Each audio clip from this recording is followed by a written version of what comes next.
Hey everybody! Today I'm going to start reading the story Hidden Figures by Margot Lee Shetterley. Today I will read the prologue and chapter 1. Growing up in Hampton, Virginia, I assumed the face of science was brown like mine. My dad worked at the Langley Research Center at NASA, the National Aeronautics and Space Administration. He started there as an engineering intern in 1964 and retired as an internationally respected climate scientist in 2004. Our next-door neighbor taught physics. Our church pews were crowded with mathematicians. I knew so many African Americans working in science, math, and engineering that I thought that's just what black folks did. My father, who as a high school student had wanted to study electrical engineering, lived a different story. Become a physical education teacher, my grandfather told him. He thought my dad would have trouble finding work as an engineer. In the 1960s, most college-educated African Americans took teaching jobs or worked for the post office. As late as 1970, just 1% of all American engineers were black, and my father was one of them. Because of my father's job, I was part of the NASA family. I grew up saving my allowance to buy tickets to ride ponies at the annual NASA Carnival and sharing my Christmas wish list with the Santa at the NASA holiday party. On Thursday nights, I sat with my family and cheered for the Stars, my dad's NBA team. That's the NASA Basketball Association. My Sunday school teacher worked at NASA as a computer, doing the complex math for the aerospace engineers. She wasn't alone. From the 1940s through the 1970s, hundreds of women, many of whom were black, worked as mathematicians at NASA. It wasn't until I was older that I appreciated just how extraordinary this occupation was for black women in the South during the days of segregation. The first 5 women were hired at Langley as computers in 1935, and they were white. 10 years later, there were more than 400 women working as mathematicians, and many of them were black. The contributions made by these African American women have never been heralded, but they deserve to be remembered, and not as a side note in someone else's account, but as the center of their own story.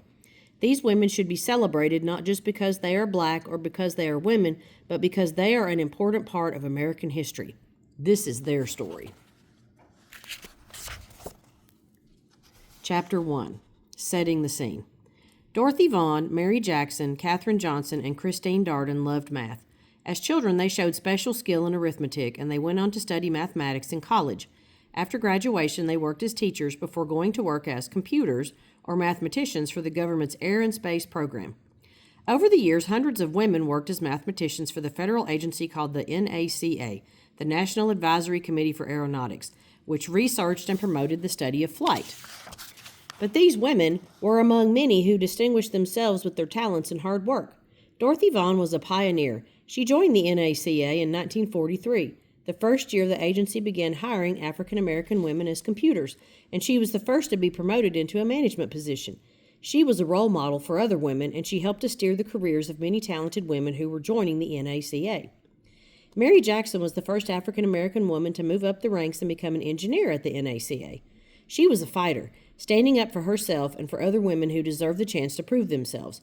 Her work helped to make supersonic aircraft fly higher and faster. Katherine Johnson was an African American woman who became an essential member of the team that put the first American in orbit around Earth. She was a dreamer and an independent thinker who was unafraid to imagine what others considered to be impossible. She helped do the math that was required to send the first men into space and to bring them home safely. Christine Darden was an African American woman who became one of the world's leading experts on supersonic flight. She became the face of the next generation of female space scientists. Her groundbreaking research on predicting sonic booms is still used today. The accomplishments of these 4 women were remarkable, but their work was even more impressive because it was achieved while living and working in the South during a time when racial discrimination was commonplace and when most women with an interest in math were expected to become math teachers. A different time. In the 1800s, after the Civil War, the government passed laws that ended slavery and granted full citizenship and voting rights to African Americans.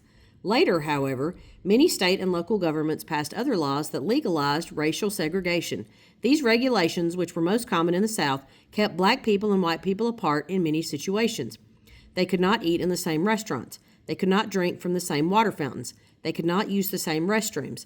They could not attend the same schools. They could not ride in the same parts of buses. They could not live in the same neighborhoods. They could not receive care in the same hospitals. They could not visit the same beaches. They could not compete on the same sports teams. They could not sit in the same sections in movie theaters. They could not marry someone of a different race. They could not even be buried in the same cemeteries. Technically, African Americans had the right to vote, however, many local laws made it impossible for them to do so. Some communities levied or charged poll taxes or enforced literacy requirements or imposed other restrictions that made it difficult or impossible for black people to register and vote. And since people who were not registered to vote weren't allowed to serve on juries or run for political office, many African Americans were deprived of these civil rights as well.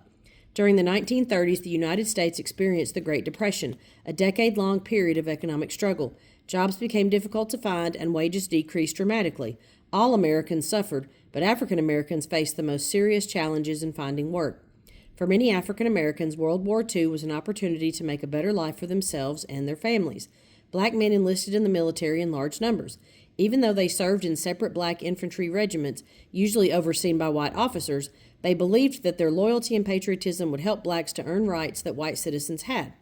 Women also enlisted in the Army, where they were called WACs for Women's Army Corps, and they served in all-female units in the Navy too. And for women like Dorothy Vaughan, Mary Jackson, Katherine Johnson, and Christine Darden, World War II opened the door to a career as a professional mathematician. Each of them found their way to the Langley Laboratory, where they met one another, and women like them, smart, brave, confident, and good at math. The war was changing the world, and it would change their lives as well.